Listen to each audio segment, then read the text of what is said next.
Charente Culture. Aujourd'hui, on visite la production de moules et les mytiliculteurs en Charente-Maritime, une entreprise familiale depuis 6 générations. Et vous faites ça depuis très longtemps? Alors, moi je suis la 5e génération et mes fils sont la 6e génération. Donc ici devant vous, vous avez le pertuis breton. Là-bas, c'est les côtes vendéennes, Ouais. la pointe. Ok. Pointe de l'Aiguillon-sur-Mer. Ici au fond, devant vous, là, l'île Dorée. D'accord? Mhm. Au fond. La Rochelle au coin là-bas. Ouais, la falaise. Et le pont de l'île Dorée derrière là-bas. Et l'île de Ré, on est à peut-être 10 km, 10-15. Alors, En distance. à vol d'oiseau, on est à 12 000 à peu près.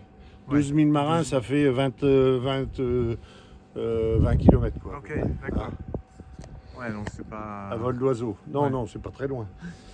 Donc ici, je vous disais, la Vendée là-bas, la Charente-Maritime ici. Vous avez l'embouchure de la Sèvre niortaise. D'accord? Ici derrière, malheureusement avec le bâtiment on voit mal. Donc nous retrouvons la pointe de l'Aiguillon, Ok. là-bas. Ouais. Et ici, l'anse de l'Aiguillon. L'anse de l'Aiguillon, ce qu'on appelle très exactement la baie de l'Aiguillon. Ok. D'accord? Autrefois, les bouchots à moules étaient dans l'anse de l'Aiguillon. Ok. D'accord? La mytiliculture, ici, vous êtes dans le berceau de la mytiliculture sur Bouchot, qui Ok. est franco-française. Bouchot. Bouchot, Et ça- l'élevage sur Bouchot. Ok. Donc un élevage. c'est la technique de C'est la l'élevage. technique d'élevage Ah, ok. qui existe depuis 1235. Oui, c'est comme ça que j'ai eu l'information pour venir Voilà. vous voir. Ouais. Donc 1235. Et ce serait un Irlandais, Patrice Walton, Oui. qui aurait fait naufrage avec son bateau dans la baie de l'Aiguillon, qui aurait atterri entre Hénan et Charon. Ok. Et là, il s'est aperçu que les autochtones, à l'époque, ils avaient des perches. Et sur ces perches, ils mettaient un filet à marée basse pour attraper des canards. Ok. Hein, et le filet s'appelait un alouré, le filet d'alouré. Et lui, il s'est aperçu que sur ces perches qui restaient toujours en position, hein, malgré les marées, il venait naturellement des petites moules, des moules dessus, et qui étaient vraiment très bonnes, exemptes de sable parce qu'elles étaient sur des piquets. Donc il a eu l'idée de faire les premiers bouchots à moules en V. Vous avez peut-être vu des photos. Oui, oui. Vaguement, ouais. En V, un grand V, hein, avec 2 ailes qui faisaient 100 mètres de long. D'accord. Ok. Ah oui. Et à la pointe du V, il y avait un filet pour pêcher les poissons. Ok. D'accord. D'accord? Ça, c'est les premiers bouchots, 13e siècle, 1235.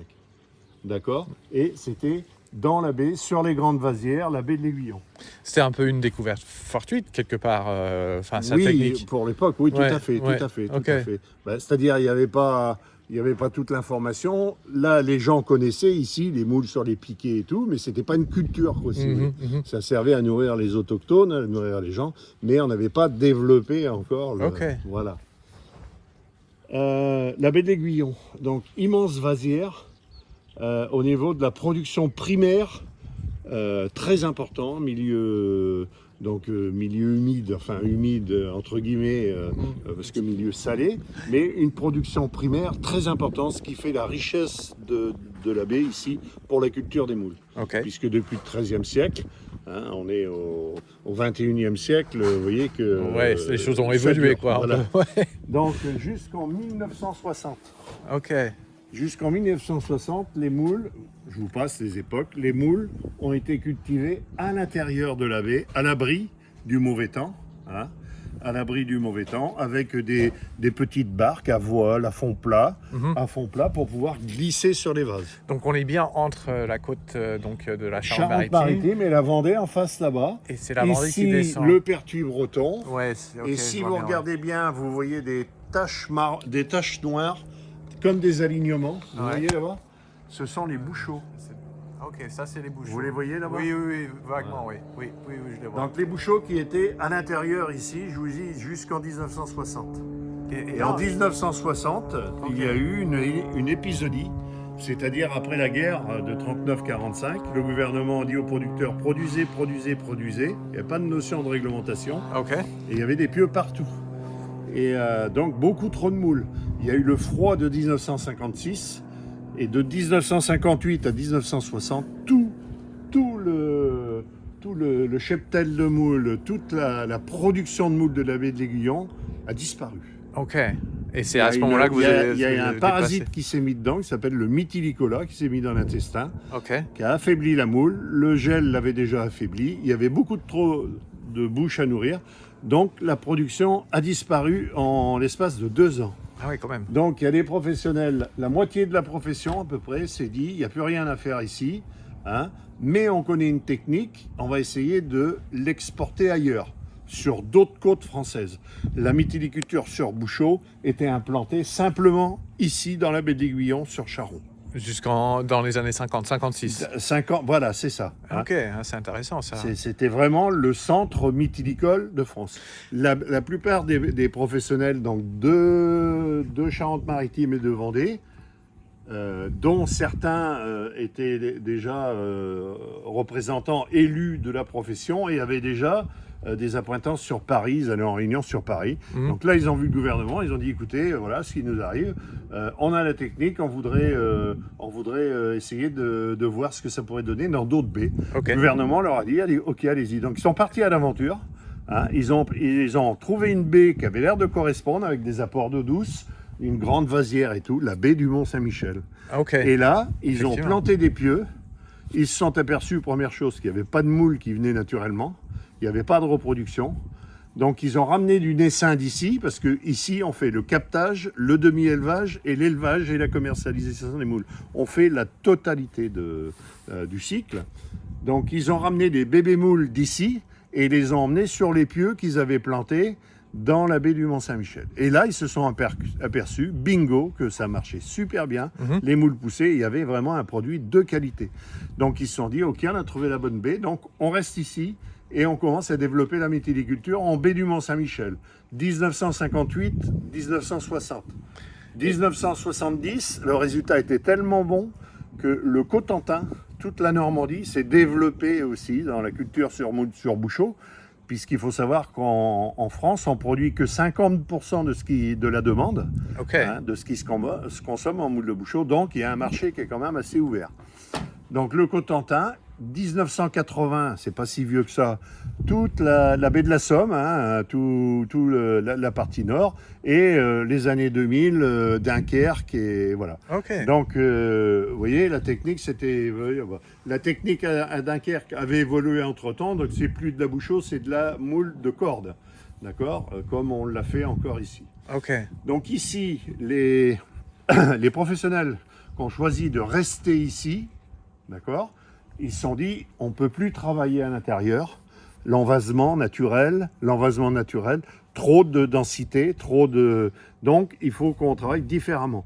Alors, les bouchots en V comme ça, c'était des murs de moules, c'est-à-dire les pieux étaient espacés à peu près de 1 mètre, 1 mètre 50, et on entrelaçait des branches de châtaignier entre les pieux, d'accord, et on mettait des petites grappes de moules, Ok. et les moules colonisaient l'ensemble du bois, ce qui faisait des véritables murs de moules. Ah ouais. Donc murs de moules, ça coupait le courant, ça envasait beaucoup plus, et ça empêchait la nourriture de circuler. Non, c'était pas la même. Donc les gens sont sortis de la baie.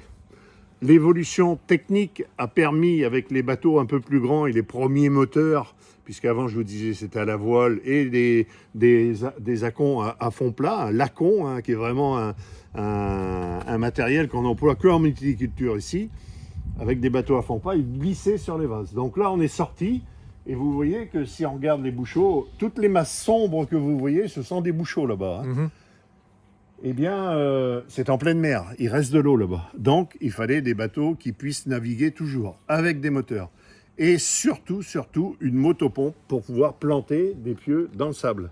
Parce que là-bas, on est sur des fonds sablo-vasard. La culture des moules existe toujours. Hein.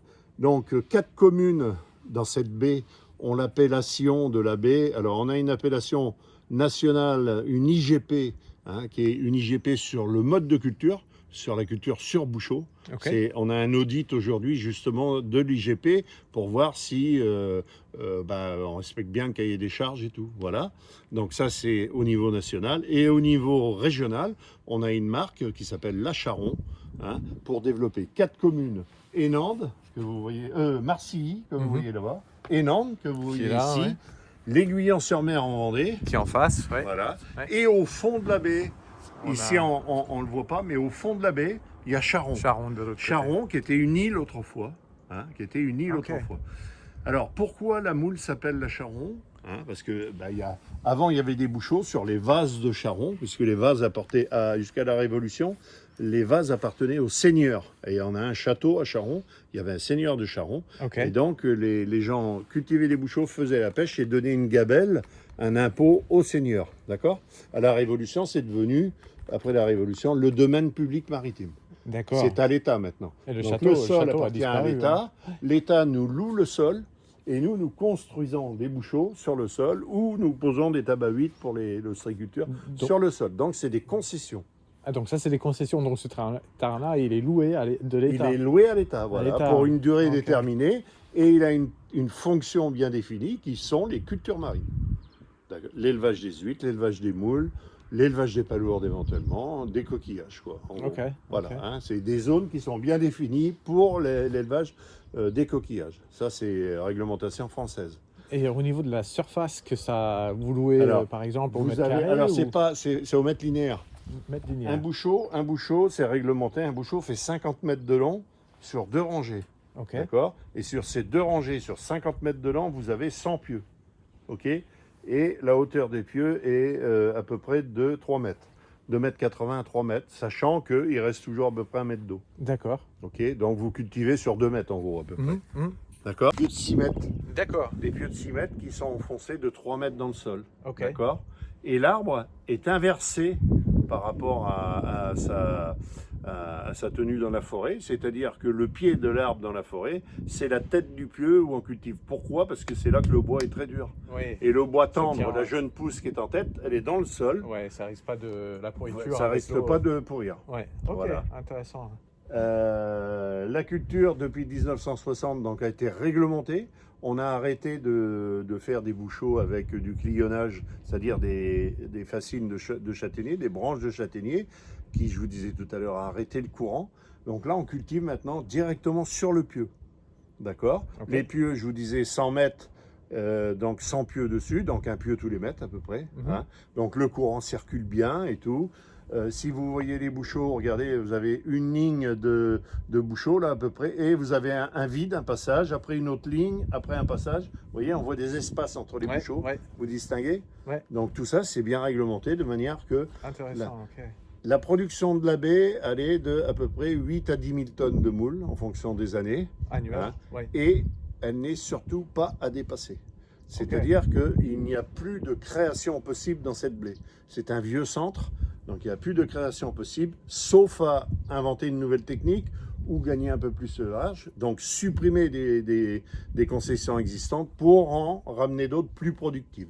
Ok. Voilà. Et le temps Mais- de production d'une moule, combien de temps est-ce qu'il faut Entre, du début jusqu'à entre la fin 12 et 18 mois.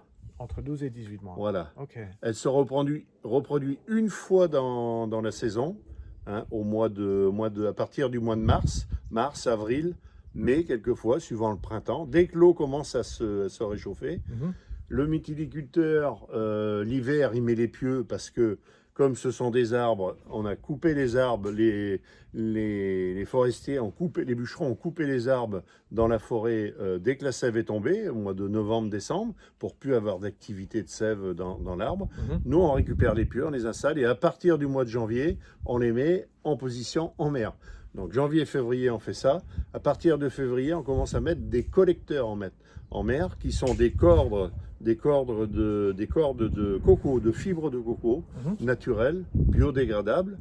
Et on sait que la larve de moule aime bien ce collecteur pour se S'accrocher, ouais. capter dessus. Ok. Donc on étend sur des bouchots, pareil, réglementés, ils font 50 mètres, les pieux sont distants de 3 mètres, on étend des cordes, ce qui fait que quand on va couper la corde, on aura une corde remplie de petites moules après qu'on pourra manutentionner comme on voudra. Ok. Hein, pour le stock, pour la manutention, c'est très intéressant.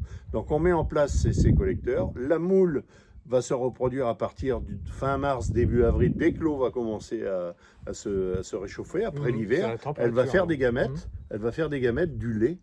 Elle va jeter ce lait dans l'eau, d'accord? La fécondation va se produire dans l'eau, le spermatozoïde, l'ovule, et une petite larve va se créer et va se diriger au gré des courants. Ok. Et dès qu'elle trouve quelque chose qui lui plaît pour se fixer, elle se fixe, D'accord. notamment sur les cordes qu'on a mis en place. Ok. Alors à cette époque, quand on a un potentiel de 100% de larves, si vous voulez, Mhm. nous, mytiliculteurs, sur nos collecteurs, on en récupère 18%. Ah oui. Tout le reste, c'est une sélection naturelle par les prédateurs, par la température de l'eau, par les courants, par les plus faibles disparaissent. Il y en a qui sont mangés par les poissons. Et on récupère en principe ce qu'on appelle une tête de l'eau dans les écloseries, c'est-à-dire les plus virulentes, les meilleures. Ok. D'accord? Donc ça, c'est 18%. Une fois qu'on a récupéré ces moules sur les petites cordes, on commence à les voir à l'œil nu. On arrive au mois de fin avril, début mai à peu près. Ok. Donc là, la température a bien évolué. Le plancton commence à se mettre en marche, comme la photosynthèse à terre, hein, dans les jardins. Ça commence tout ça à se mettre en marche. Ok. Une herbe, un plancton, on l'appelle le plancton fourrage, quoi, bon, que se nourrit les moules, se développe. Donc les moules arrêtent de se reproduire. C'est fini pour l'année. Elle ne se reproduira plus. Et elle va commencer à faire de la chair, à devenir intéressant au niveau du poisson, d'accord? Ok. Donc vous voyez, quand elle est née au mois de mars, et nous on est arrivé au mois de mai, eh bien là on va commencer à la prélever, la moule adulte. Pour Donc la on aura protéger, plus ouais. d'un an qu'aura été, d'accord? Mhm. On aura plus d'un an. Donc on va pêcher les moules adultes de l'année avant, Mhm. hein. On va pêcher, donc on va débarrasser les pieux. Mai, juin, à partir du mois de juin, les cordes, on va commencer à pouvoir les travailler. Pourquoi? Parce que la petite moule aura bien formé sa coquille, elle fera à peu près 3 à 4 mm de long. Hein. Mhm. La coquille sera noire, on les verra bien à l'œil nu. Donc là, elle peut se défendre des prédateurs. Donc là, on pourra couper les cordes à 3 mètres, hein, et aller sur les pieux qu'on a libérés des moules adultes, et on va les rouler en spirale sur le pieu, Ok. à la main. Et comme la moule, avec son byssus, c'est un coquillage qui se déplace, elle va coloniser l'ensemble du pieu. Ah, Et elle va rester sur ce pieu d'élevage jusqu'à sa taille adulte. adulte. Ok. Le travail du mytiliculteur, ce sera de continuer à pêcher les moules adultes, à garnir derrière pour mettre des moules, des juvéniles, des moules de l'année. Parce que si on ne met pas de moules, il y a d'autres coquillages, des algues, des balanes qui vont ouais. se machiner. Donc Ok. il faut remettre des moules derrière et il faut qu'elles poussent. On est sur des zones d'élevage. Et le travail du mytiliculteur, ce sera de passer régulièrement sur ces bouchots pour enlever une densité importante. Parce Ok. que sur 1 mètre de corde, vous avez à peu près 30 000, en moyenne, 30 000 moules, 30 000 bébés moules au mètre de Ah oui. corde. Ah oui. Je vous C'est disais 3 000 énorme, de oui. corde, vous voyez, vous avez 100 000 moules. Donc c'est Ouais, énorme. C'est énorme. Donc elles vont se développer. La nature faisant bien les choses, les plus virulentes vont prendre le dessus. Hein. Donc nous, on va passer avec le byssus, elles vont se tenir les unes aux autres. On va couper à la main derrière le pieu et on va dérouler une couche de moules, Ok. d'accord, qu'on va récupérer pour aller mettre sur des bouchots qui seront plus près de la côte. Ok. Parce qu'on commence à pêcher toujours sur les bouchots qui sont au large, et plus là, on avance dans la saison, et plus on se rapproche de la côte. Et alors, ce processus-là, c'est plutôt la finition de C'est la pas moule. la finition, c'est là on est dans le captage, je vous dis jusqu'au mois de mai-juin. Le demi-élevage avec la moule de l'année, donc elle va commencer, je vous dis, quand on commence à la travailler, elle fait entre 3 et 5 mm. Oui. Quand on va arriver au mois d'août, elle fera déjà entre 15 et 25 mm, Ouais, ok. suivant la saison, au mois d'août-septembre. Après, elle va continuer à se développer pour arriver avant l'hiver à peu près presque à sa taille adulte de 4 cm. D'accord. C'est-à-dire au mois de novembre, décembre. Après, elle va arrêter de se développer, de faire de la chair et de faire de la coquille pour pouvoir se défendre pour les tempêtes d'hiver. C'est-à-dire, avec son byssus, elle garde de l'énergie et avec son byssus, elle va essayer de rester accrochée tout le temps au pieu Mhm. pendant l'hiver. D'accord? Ah, ok. Voilà. Elle Donc, ne on fait s'en- pas tout Chaque période pour la moule a une activité, si vous voulez. Mhm. Elle se reproduit à un moment de l'année, elle fait de la chair et elle grossit à un autre moment de l'année. Et l'autre moment de l'année, elle va s'agripper s'endurcit au un pieu peu, ouais. pour pouvoir rester en vie. Donc quand on mange une moule, en fait, on a mangé quelque chose qui a survécu à chaque saison pendant une année. C'est ça. Ok. Il faut un cycle complet pour que la moule soit mature. Ok, D'accord? ouais, je comprends, ouais.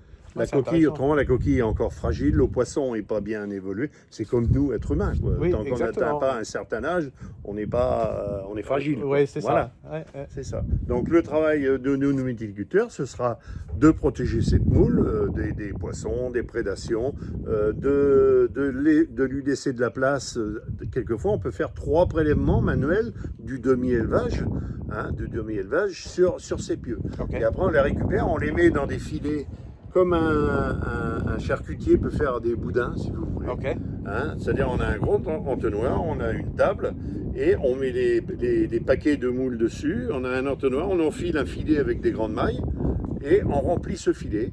Et après, on va le mettre toujours en roulant en spirale sur les bouchons, D'accord. de Et manière à se développer sur les bouchons. Alors les pieux, ça dure combien de temps dans l'eau à peu Alors, près un pieu en moyenne, il dure 5 à 7 ans à Ah peu oui. près. Et avec le changement climatique, on s'aperçoit que ça tient de moins en moins. Ah, Donc là, on fait des essais sur des pieux exotiques, malheureusement. ok. On a essayé d'autres bois, mais on n'a pas réussi à remplacer par le chêne, sauf c'est ce le bois chêne, hein. exotique qui vient du Paraguay, qui s'appelle du carandaï et qui donne de très bons résultats maintenant. On a un d'accord. recul de 20 à 30 ans à peu près, et ça donne de bons résultats, et on voit que depuis 2-3 ans, là, ça prendrait le pas sur le chêne. Mais bon, parce que les chênes sont malades en France aussi, et Oui, malheureusement, on les Et reçoit, puis- ils sont morts. Puis des chênes qui sont vieux sont de plus en plus durs à trouver aussi avec l'âge.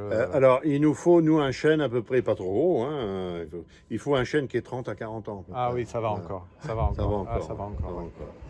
Donc Ouais. là, on a rencontré des forestiers, on a essayé de parler avec eux, mais il faut travailler une forêt exprès. Donc, Ouais. ce sera que peut-être je vous parlais tout à l'heure ça fait 20 ans qu'on essaye ces pieux. Et ça fait à peu près une dizaine d'années qu'on a rencontré les forestiers pour leur dire on a des problèmes avec le chêne.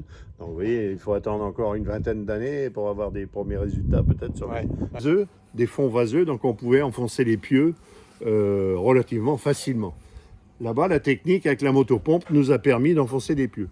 Alors, j'avais cru comprendre que la baie ici, ça s'est envasé avec le temps, Oui. au fil Oui. des siècles, en Oui. fait, parce que c'était de l'eau plutôt plus profonde, en tout cas, il y a peut-être C'était 800 ans. beaucoup plus profond. Et puis on a des apports de la Sève niortaise et des alluvions qui fait qu'il y a un envasement naturel. Ok, d'accord. Et j'ai une autre question, alors c'est peut-être une question bête, hein, mais alors je sais même pas comment ça s'appelle. Les là, carlets. Les carlets. Les carlets. Ça s'appelle des carlets. Et alors, Ça c'est une technique d'élevage. Bon, là, c'est folklorique maintenant. ok. Mais c'était une technique, pas d'élevage, de pêche, Ah, qu'avaient les gens. Les gens, si vous voulez, vivaient en autarcie de la culture des moules, de la pêche. Ils avaient quelques vaches, 2-3 vaches, 2-3 chèvres, 2-3 moutons. Et tout ça faisait qu'à chaque saison, ils avaient une activité et ils arrivaient à vivre. ah, ok. Le commerce de la moule s'est développé avec l'arrivée des trains frigorifiques, notamment de la Steph, toujours pareil vers les années 60, où là on a pu commencer à expédier des moules à l'extérieur de la région, si vous voulez. Ok. Hein? Donc quand on voit ces structures-là, en fait, elles servent plus, en fait. Non, c'est pour le folklore, vous pouvez les louer pour aller passer une nuit à la pêche avec Ok. des amis, si vous voulez. Ah, ok, maintenant. d'accord. Mais souvent, c'est des retraités qui ont ça pour les amis. Et puis, vous faites un barbecue, vous faites une bonne journée de pêche, mais vous pêchez très peu. Les eaux sont trop hautes maintenant. Ok. Les eaux sont trop hautes. Ici, il ne reste plus qu'un seul bateau sur Hénande. Et on ne le voit pas, la mer est basse. Où il est parti sur les constructions. Il reçoit qu'un seul bateau là, qui est dans un chenal qu'on arrive à distinguer. Vous voyez les taches noires là-bas? C'est un chenal qui alimente le marais et qui se jette dans la baie, là, qui alimente de l'eau douce. Et autrement, c'est dommage, on ne voit pas, mais tous les bateaux sont sur l'île de Charon. Et quelques bateaux sur La Rochelle maintenant. D'accord. Donc les bateaux partent le matin avec la marée haute Ils viennent sur les concessions, ils pêchent les moules, ils prennent du naissin, ils regarnissent les bouchots qu'il y a à garnir, ils prélavent les moules et les calibrent à bord. Ils font un pré-calibrage et un pré-lavage à bord des bateaux. Ok, donc tout D'accord. se fait sur place En en fait. rentrant au port. Quand ils arrivent au port, les moules sont conditionnés dans des paddocks. Les paddocks, c'est ces grands trucs, vous voyez, verts là-bas. Ah oui. Ça fait 500 kilos à peu près. Hein, vous verrez, là, il y en a. C'est une commune qui a vécu. Alors, les quatre communes que je vous disais, donc Marcilly, Hénandes, Charon et l'Aiguillon-sur-Mer. Des 4 communes, il y a une seule commune qui a toujours vécu que de la mytiliculture, c'est la commune de Charon. Pourquoi? Ok. Hénandes, Marcilly, l'Aiguillon, pardon, pour la Vendée, c'est assez touristique. Donc, ils ont toujours vendu leurs moules aux touristes l'été et l'hiver, ils avaient la pêche. D'accord? Hénandes, Marcilly, ils faisaient les moules et les huîtres et ils allaient vendre sur le marché de La Rochelle. D'accord? À l'époque, il n'y avait pas les voitures, c'était des charrettes, c'était des machins. Oui, Donc, oui. ils avaient. Mais Charon, on était loin de tout. Et il y avait le marché de marrons, mais des petits marchés, il n'y avait pas. Et donc, quand le train a commencé à apparaître, on a commencé à expédier des moules dans toute la France un peu. Mhm. D'accord? Avec les trains, les wagons frigorifiés. Frigorifié, oui. Et donc, on en expédiait, même à l'époque, dans les années 60, avant la grande mortalité, jusqu'en Algérie, hein, où Ah oui. là-bas, il y avait... Oui, tout à Et fait. alors justement, ici à Charon et Nantes, il n'y a jamais eu de ligne ferroviaire, que je crois. Non, mais il y en avait une à Maran et puis À à La Maran. Rochelle. Oui, c'est ça. Donc Voilà. c'était acheminé jusqu'à Maran. C'est ça, avec des Ou- charrettes jusqu'à Maran, et ça après, partait, partait en ça train. partait en train. Ok.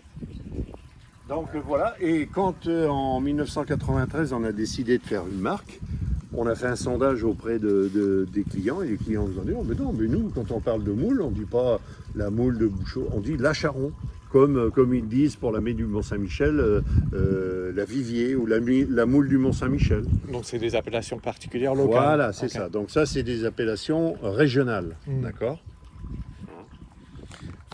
C'est très. Alors, je- Presque 9000 tonnes de moules. Hein. 9000 tonnes. Ouais, dans la baie. quoi. Dans la Et baie ça au total. ça représente à peu près 20-25% de la production nationale, sachant que le reste, c'est la Bretagne, la Normandie, les Hauts-de-France. Ok. Voilà. Parce que plus au sud, alors il y a des bouchons encore sur l'île d'Oléron, hein, les boucheleurs, Châtelaillon, des petits centres. Hein. Mhm. Qui produisent 1000 tonnes à peu près. Bon, le gros centre ici, c'est là. Et après, plus au sud, vous n'avez plus de bouchons. Et vous retrouvez de la moule en Méditerranée, mais c'est pas la même espèce de moule. Oui. Donc l'espèce de moule qu'on trouve ici, la Mytilus edulis, on la retrouve génétiquement nulle part ailleurs. Intéressant. Et elle se reproduit entre l'embouchure de la Loire et l'embouchure de la Gironde. Sur cette façade, sachant que nous, on est privilégiés, la moule, elle aime bien. Pourquoi? Parce que la baie est là, vous avez une rivière qui arrive ici, plein de petits canaux qui arrivent aussi, qui se jettent, hein, qui viennent du Marais Poitevin. Et puis vous avez une autre rivière qui se jette sur la Vendée, qui s'appelle le Lay. Hein. Donc il y a 2 rivières qui se jettent, il y a une alimentation en eau douce, Ok. hein, qui est très intéressante. Mhm.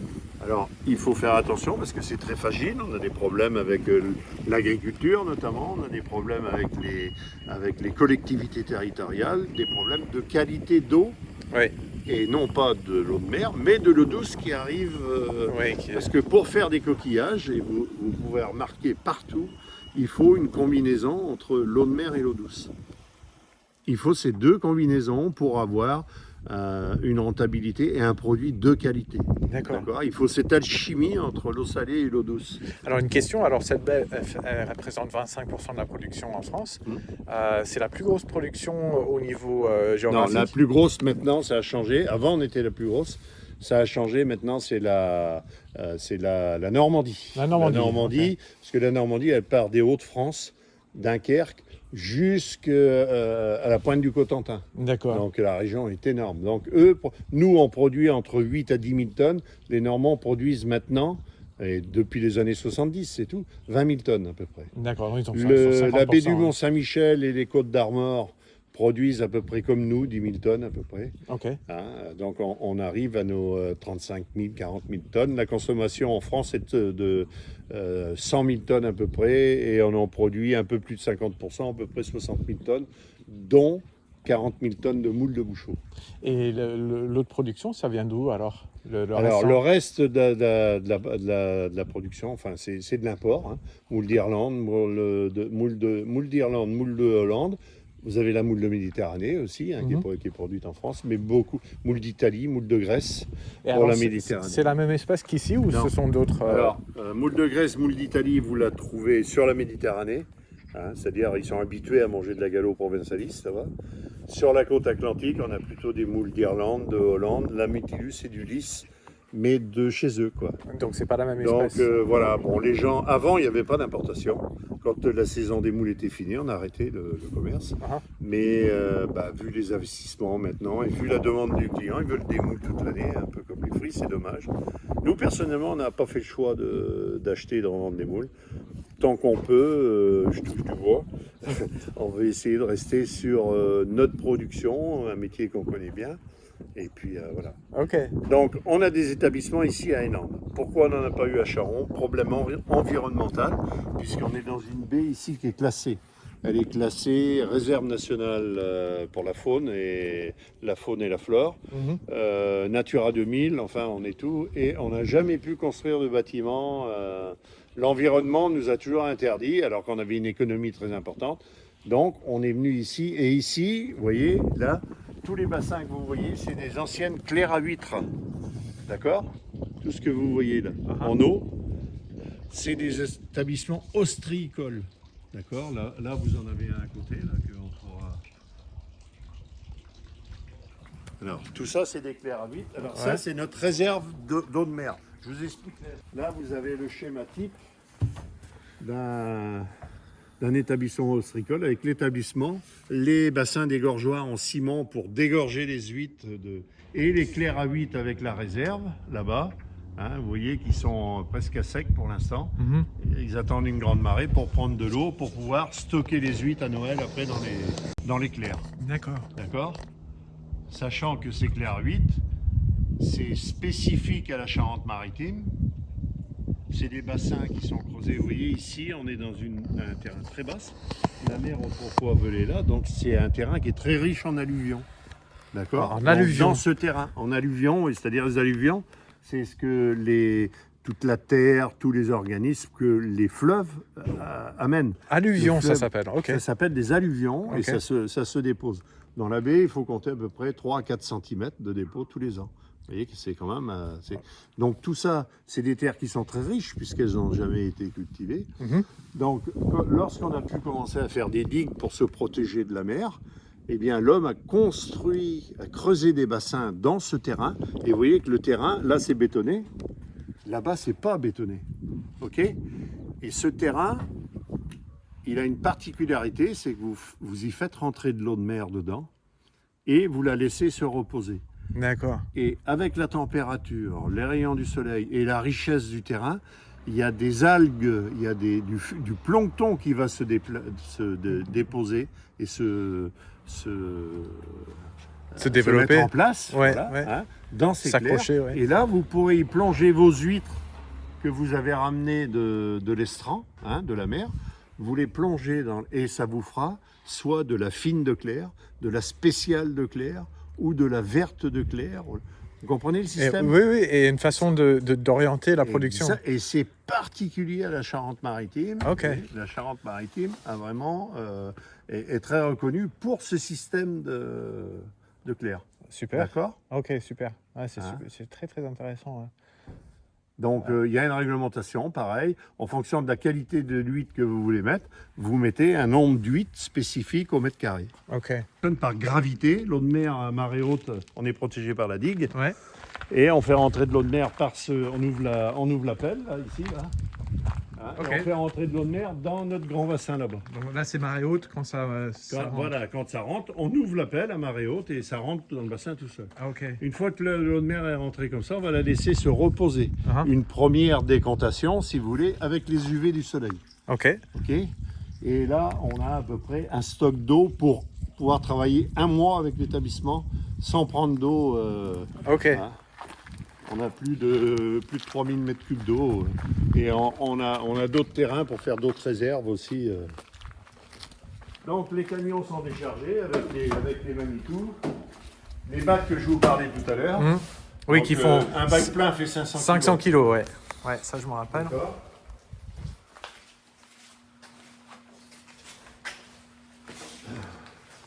Donc ici vous avez la chambre d'épuration si vous voulez. Donc nous avons la grande réserve qui est à l'extérieur. D'accord. Sous nos pieds ici, là, de chaque côté, vous avez 2 réserves d'eau de mer de 80 mètres cubes chacun. Ok. D'accord. Et 2 lignes d'épuration. Vous voyez le système d'arrivée de l'eau. Alors venez avec moi.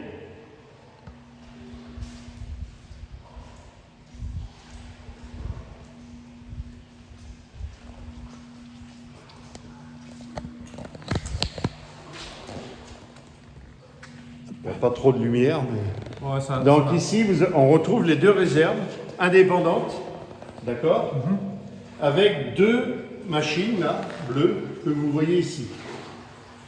Alors, dans ces réserves, on y fait rentrer de l'eau de mer. Ok. On fait rentrer de l'eau de mer qui vient de la grande réserve extérieure. Ok. Donc ici, elle est dans le noir, dans le sol, à 15 degrés à peu près. Et donc elle a déjà été conditionnée. Enfin, d'abord vous la prenez directement. On la prend directement, on la laisse se décanter 2 ou 3 jours. Les rayons du soleil vont commencer à faire une première épuration. Okay. Et on la fait rentrer on la fait rentrer même en début de saison. Et après, on fait juste des appoints. Ok. D'accord. Donc les 2 eaux de mer. Ces machines aspirent l'eau de mer de la réserve.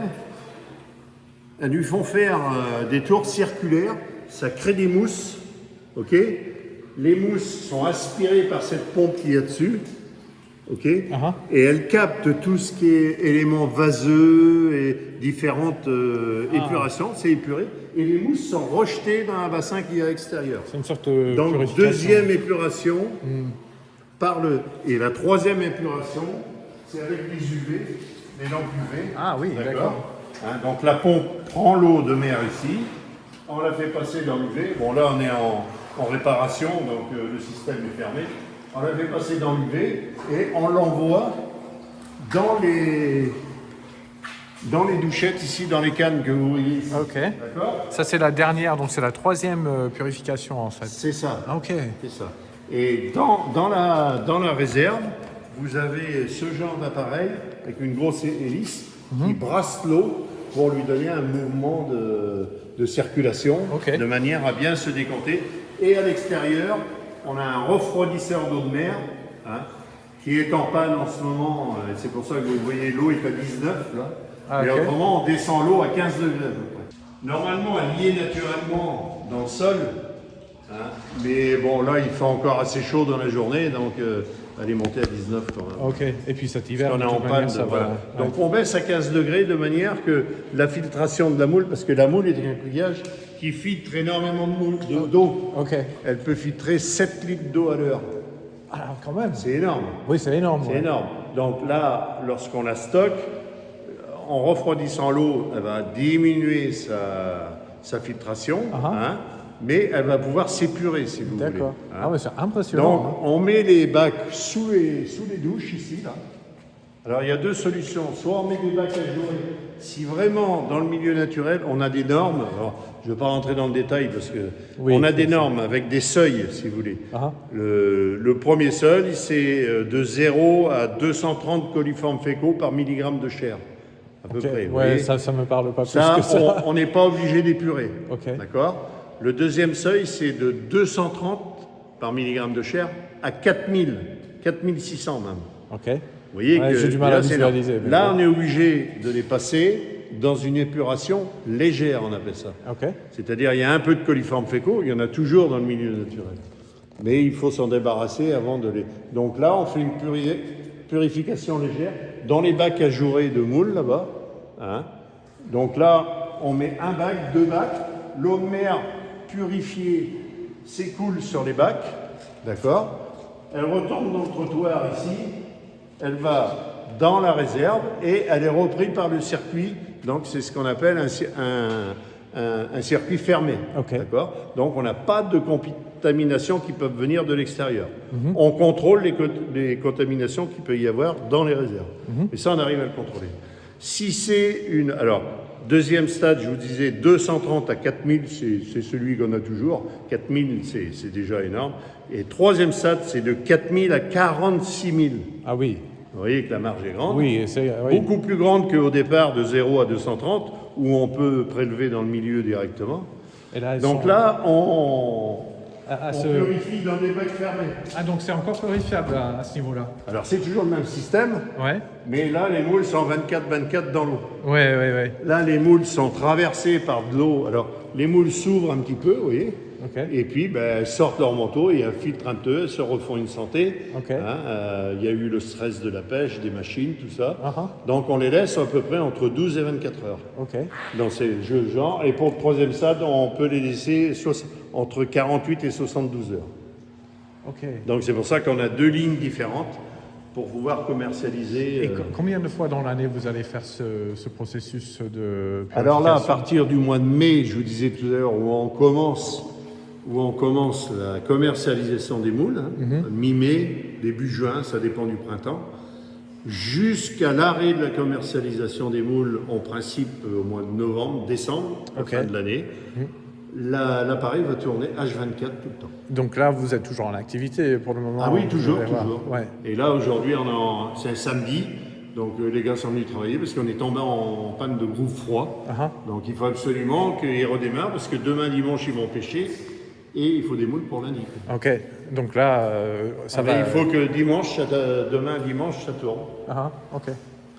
Donc, on les laisse entre 12 et 24 heures. La plupart du temps, ils vont pêcher le jour A, si vous voulez. On les laisse la nuit dans la salle de purification. Et le lendemain matin, à 4 heures du matin, 4-5 heures du matin, on les reprend. Et là, on a les commandes qui sont venues soit la veille au soir ou soit le matin de bonne heure. C'est un peu comme le poisson au mariage, si vous voulez. On a nos commandes qui arrivent. Il y a un bureau ici. Et vous avez combien de salariés dans l'entreprise? Alors, mes 3 enfants ont pris la suite. J'ai l'aîné et le cadet qui sont à la production sur les bateaux. Et Baptiste qui, lui, est à la commercialisation au bureau. Ok. Nous, on est toujours un peu en activité. C'est toujours familial, aussi. en fait, oui. Oui, c'est souvent des entreprises familiales. Ok. À l'établissement, ils sont 3 permanents et 3 saisonniers à peu près. Ok. D'accord ?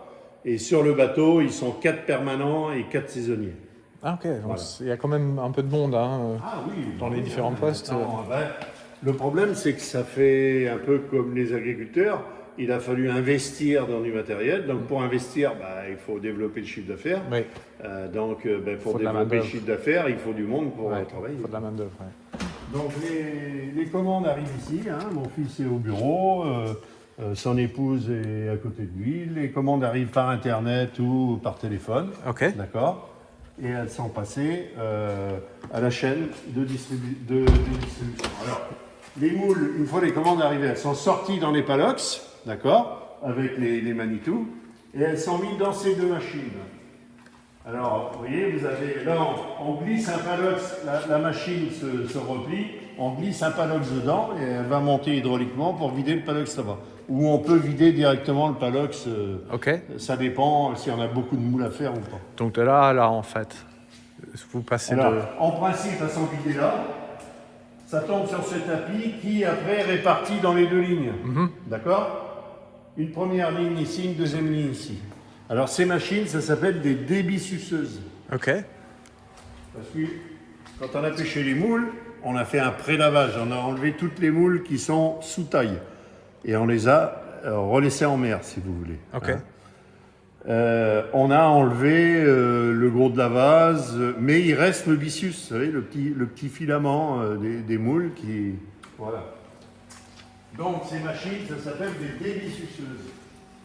Alors, la débitsuceuse, on ne voit pas bien, on verra mieux à l'autre là-bas. C'est quoi le fond? Là, vous en avez une grosse et une moyenne, c'est en fonction du tonnage à l'heure que vous voulez faire.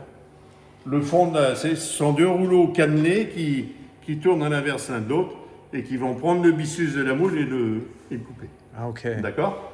Donc vous avez une herse dessus qui étale les moules sur les rouleaux, hein, et les moules tombent ici.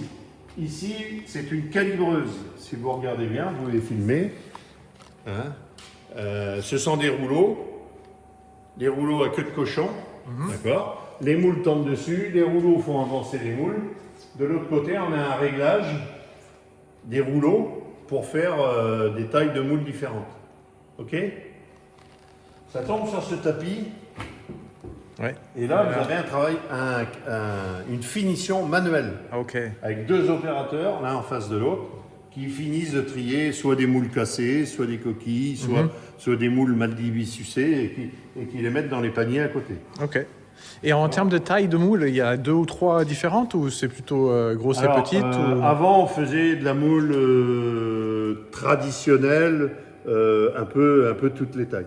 De plus en plus, on a de la moule de la demande sur de la moule sélectionnée, Ok. que des grosses, des moyennes, en fonction du prix, en fonction Ok. de ce que veulent. Voilà. Les enseignes, Plus la moule est sélectionnée grosse, plus elle est chère. Ça peut aller jusqu'à un label rouge, puisqu'on est reconnu label rouge. Ok. On est reconnu STG. On est en train d'essayer de créer une AOP là, au niveau de la baie. Et plus la moule est sélectionnée, plus le travail est important. Donc c'est plutôt le haut de gamme. Ok. Et puis après, vous avez la moule courante qui est un peu plus petite. Bon, voilà. Et vous faites la vente aux particuliers Oui. ici aussi. Ouais, il n'y a pas On que a un les magasin. enseignes. Alors, je vous finis là. Oui, oui, bien sûr. Oui. Donc la moule, elle est triée à la main et elle tombe dans ces appareils où là, on programme le poids, d'accord? On met soit le sac ou alors le contenant hein, qu'on veut. Vous avez une pédale qui est là qui est en haut, là, je crois. Hop, une fois que le poids est programmé, la machine s'arrête, vous appuyez sur la pédale, ça tombe dans le... Ok. Vous prenez le sac, vous fermez le sac avec la machine, hein, ça marche pneumatique, il y a des agrafes en alu qui sont là, d'accord? Et là on met une étiquette après sur le sac. Et là les moules sont conditionnées sur palette par départ, si vous voulez. Ok? Par départ.